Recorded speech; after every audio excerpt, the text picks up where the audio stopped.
Sveiki atvykę į Drogo kanalą, aš esu Darija ir šiandien su jumis apžvelgsime Drogo parduotuvės naujienas. Buvau užsukus į Drogo parduotuvę, išsirinkau kelias naujienas, kurios mane labiausiai sudomino ir šiandien apie jas jums ir papasakosiu. Tad manau, kad nieko nelaukiam ir judam prie pačio video.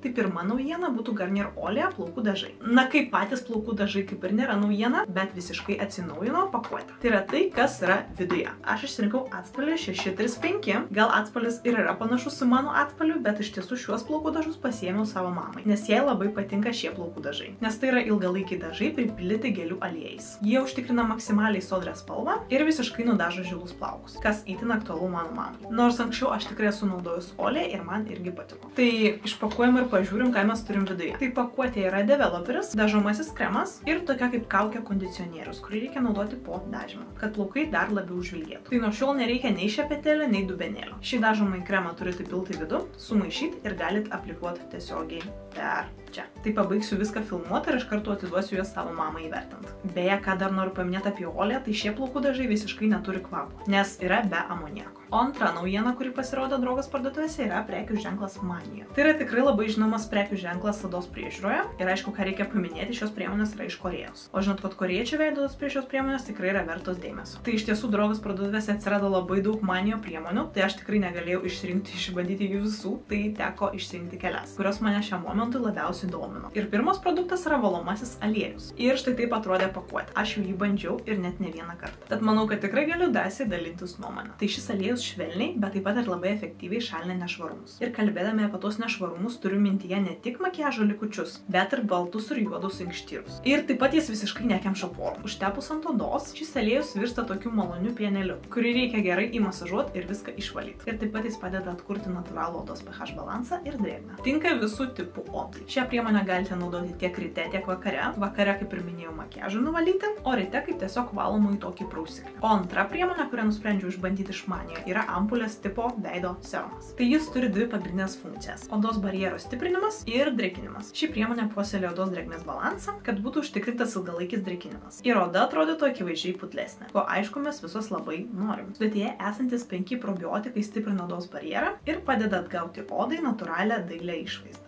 10 skirtingų rūšių hialurono rūgštis susigeria į odą ir pripildo visas ertmes tarp odos sluoksnių, kad oda būtų intensyviai drėkinama. Šį veido serumą galite naudoti tiek ryte, tiek vakare, po toniko prieš kremą. Kvapas man primena tokių kaip ir vitaminų kvapą. Porą kartų išbandžiau, man tikrai patiko, tai tikrai su dideliu malonumu išbandyčiau ir kitas Manijo priemonės. Nes šitos dvi tikrai pasiteisino. Nuo plaukų ir veido odos priežiūros periname prie dekoratyvinės kosmetikos. Ir kita naujiena yra iš Lumene ir tai yra CC All Over maskuoklis. Jeigu žinot tą jų žymųjį CC kremą, kuris yra mano pats mėgstamiausias, nemeluoju, tai šis maskuoklis yra iš tos pačios serijos. Tad manau, jeigu mėgstate tą CC kremą, šį maskuoklį tikrai privalote išbandyti. Tai yra lengvos tekstūros universali maskavimo priemonė, kuri ne tik maskuoja, bet ir suteikia odai tokį natūralų spindesio efektą. Maskavimas, sakyčiau, tikrai nėra lengvas, vidutinis, tad tikrai nereikės bijoti, kad kažko tai jums neužmaskuos. Sudėtyje yra šiaurinių brūknių ir hialurono rūgšties. Tekstūra labai lengva, pasiskirsto irgi idealiai. Man šis maskuoklis tikrai labai patiko ir jau nukeliavo į mano kasdienę kosmetinę. Pasaka, išbandykit. Toliau vis dar kalbame apie dekoratyvinę kosmetiką ir tai yra NYX Professional Makeup Buttermelt bronzantas. Buttermelt linijoje yra ne tik bronzantas, bet ir skaistalai, bet aš nusprendžiau šį kartą išbandyti bronzantą. Nes pasakiau savo, kad jeigu man patiks bronzantas, tai tada išbandysiu ir skaistalus. Ir ką jūs manot? Ir šis bronzantas man labai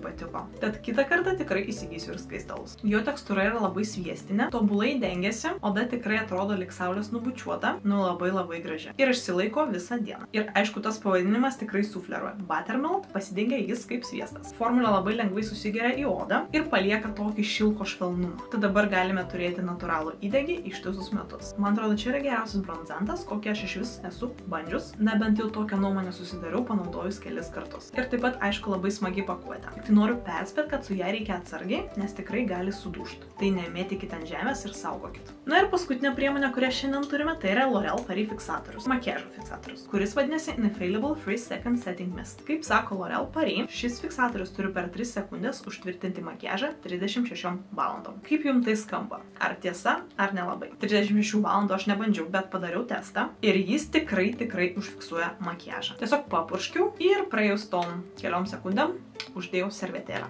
Ir makiažas absoliučiai niekur neatsispausdino. Man taip dar niekada iš tiesų nebuvo su jokiais fiksatoriais. Tai dėl ko jis veikia? Jo formulės sudėtyje yra labai patvarių polimerų, kurių dėka makiažas yra apsaugomas nuo nusitrinimo. Tam pats parus vandens, karščio, prakaito, riebalų poveikiu. Todėl išlieka net iki 36 valandų. Bet kokioje situacijoje. Naudoti yra labai lengva, reikia tiesiog papurkšti ant savo veido kažkur, nežinau, tokiu atstumu ir viskas.